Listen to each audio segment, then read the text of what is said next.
The Giver, Chapter 7. Now Jonas's group had taken a new place in the auditorium, trading with the new 11s, so that they sat in the very front immediately before the stage. They were arranged by their original numbers, the numbers they had been given at birth. The numbers were rarely used after the naming, but each child knew his number, of course. Sometimes parents used them in irritation at a child's misbehavior, indicating that mischief made one unworthy of a name. Jonas always chuckled when he heard a parent, exasperated, call sharply to a whining toddler, "That's enough, 23." Jonas was 19. He had been the 19th new child born his year. It had meant that at his naming he had been already standing and bright-eyed, soon to walk and talk. It had given him a slight advantage the first year or two, a little more maturity than many of his group mates who had been born in the later months of the year. But it evened out, as it always did, by 3. After 3, the children progressed at much the same level, though by their first number one could always tell who was a few months older than the others in his group.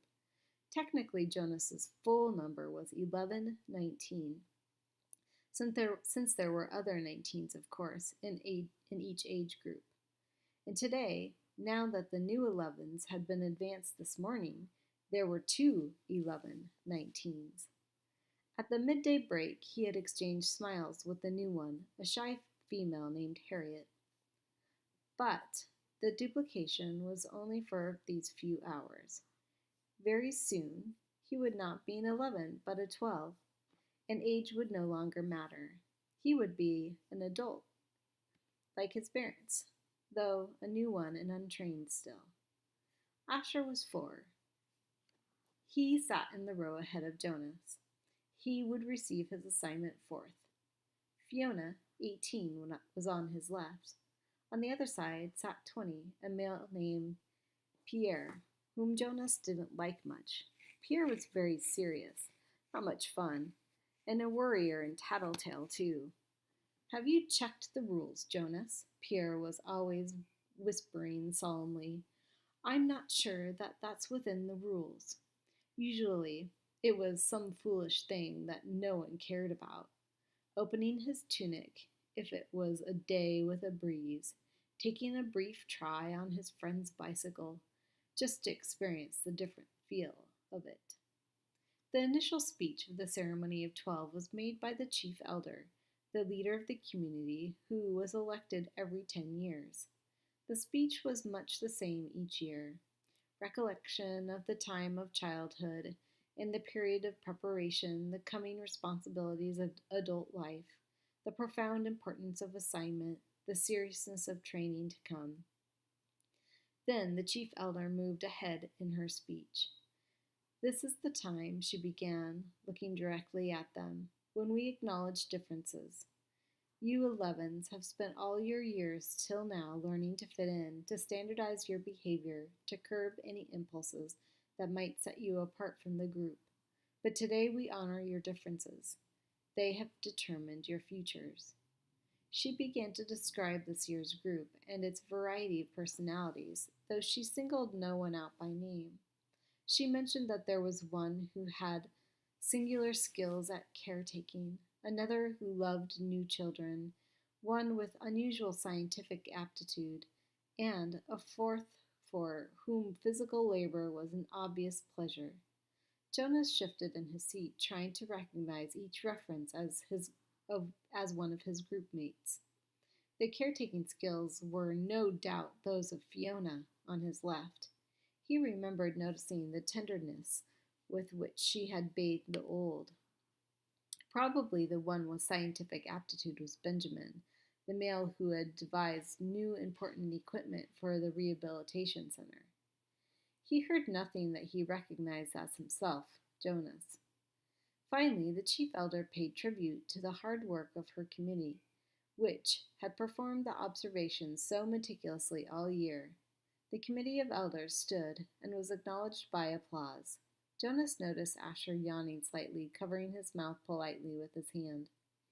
Then, at last, the chief elder called number 1 to the stage, and the assignments began. Each announcement was lengthy, accompanied by a speech directed at the new 12. Jonas tried to pay attention, as one smiling, happy, received her assignment as fish hatchery attendant, along with words of praise for her childhood spent doing many volunteer hours there, and her obvious interest in the important process of providing nourishment for the community. Number one, her name was Madeline, returned finally, amidst applause, to her seat, wearing the new badge that designated her fish hatchery attendant. Jonas was certainly glad that that assignment was taken. He wouldn't have wanted it, but he gave Madeline a smile of congratulation. When two, a female named Inger, received her assignment as birth mother, Jonas remembered that his mother had called it a job without honor.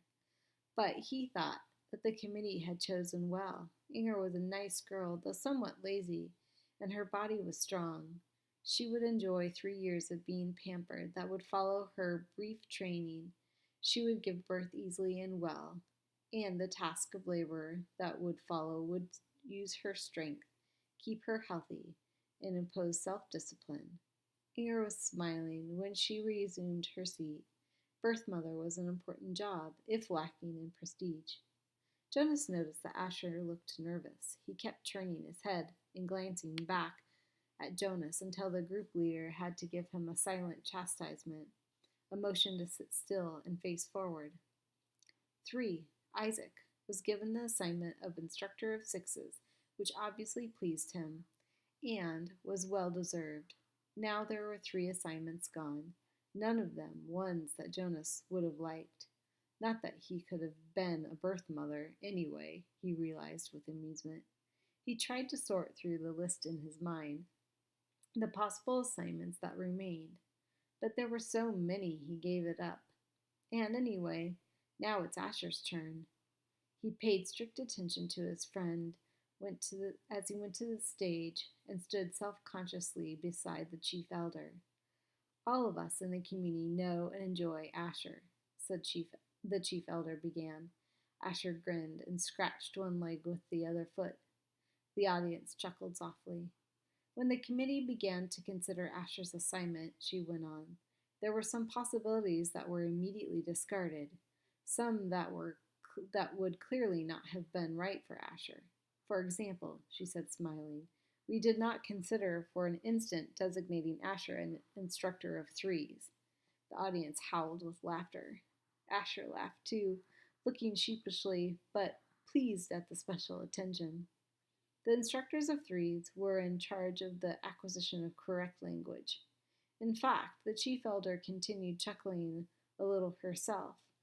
We even gave a little thought to some retroactive chastisement for the one who had been Asher's instructor of threes so long ago. At the meeting where Asher was discussed, we retold many of his stories that were all remembered from his days of language acquisition, especially, she said, chuckling, the difference between snack and smack. Remember, Asher? Asher nodded ruefully, and the audience laughed aloud. Jonas did too. He remembered, though he had been only a 3 at the time himself. The punishment used for small children was a regulated system of smacks, with the discipline wand, a thin, flexible weapon that stung painfully when it was wielded. The child care specialists were trained very carefully in the discipline methods. A quick smack across the hands for a bit of minor misbehavior, 3 sharper smacks on the bare legs for a second offense. Poor Asher, who always talked too fast and mixed up his words, even as a toddler. As a 3, eager for his juice and crackers at snack time, he one day said smack instead of snack as he stood waiting in line for the morning treat. Jonas remembered it clearly. He could still see little Asher wiggling with impatience in the line. He remembered the cheerful voice call out, I want my smack. The other 3s, including Jonas, had laughed nervously. Snack, they corrected. You meant snack, Asher. But the mistake had been made, and precision of language was one of the most important tasks of small children. Asher had asked for a smack. The discipline wand in the hand of a child care worker whistled as it came down across Asher's hands. Asher whimpered, cringed, and corrected himself instantly. Snack, he whispered. But the next morning he had done it again, and again the following week. He couldn't seem to stop, though for each lapse of the discipline wand came again, escalating to a series of painful lashes that left marks on Asher's legs. Eventually, for a period of time, Asher stopped talking altogether when he was a 3. For a while, the chief elder said, relating the story, we had a silent Asher, but he learned. She turned to him with a smile. When he began to talk again, it was with greater precision, and now his lapses are very few, his corrections and apologies are very prompt, and his good humor is unfailing. The audience murmured in agreement. Asher's cheerful disposition was well known throughout the community. Asher, she lifted her voice to make an official announcement. We have given you the assignment of Assistant Director of Recreation. She clipped on his new badge as he stood beside her, beaming. Then he turned and left the stage as the audience cheered. When he had taken his seat again, the chief elder looked down at him and said the words that she had said now 4 times and would say to each new 12. Somehow, she gave a special meaning for each of them. Asher, she said, thank you for your childhood. The assignments continued, and Jonas watched and listened, relieved now by the wonderful assignments his best friend had been given. But he was more and more apprehensive as his own approached. Now the new 12s in the row ahead had all received their badges. They were fingering them as they sat, and Jonas knew that each one was thinking about the training that lay ahead. For some, one studious male had been selected as doctor, a female as engineer, and another for law and justice. It would be years of hard work and study.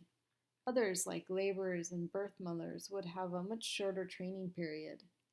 18, Fiona on his left, was called. Jonas knew she must be nervous, but Fiona was a calm female. She had been sitting quietly, serenely throughout the ceremony. Even the applause, though enthusiastic, seemed serene when Fiona was given the important assignment of caretaker of the old. It was perfect for such a sensitive, gentle girl, and her smile was satisfied and pleased when she took her seat beside him again. Jonas prepared himself to walk to the stage when the applause ended and the chief elder picked up the next folder and looked down to this group to call forward the next new 12. He was calm now that his turn had come. He took a deep breath and smoothed his hair with his hand. 20, he heard a voice say clearly. Pierre. She skipped me, Jonas thought, stunned. Had he heard wrong? No. There was a sudden hush in the crowd, and he knew that the entire community realized that Chief Elder had moved from 18 to 20, leaving a gap. On his right, Pierre was startled, with a startled look, rose from his seat and moved to the stage. A mistake? She made a mistake?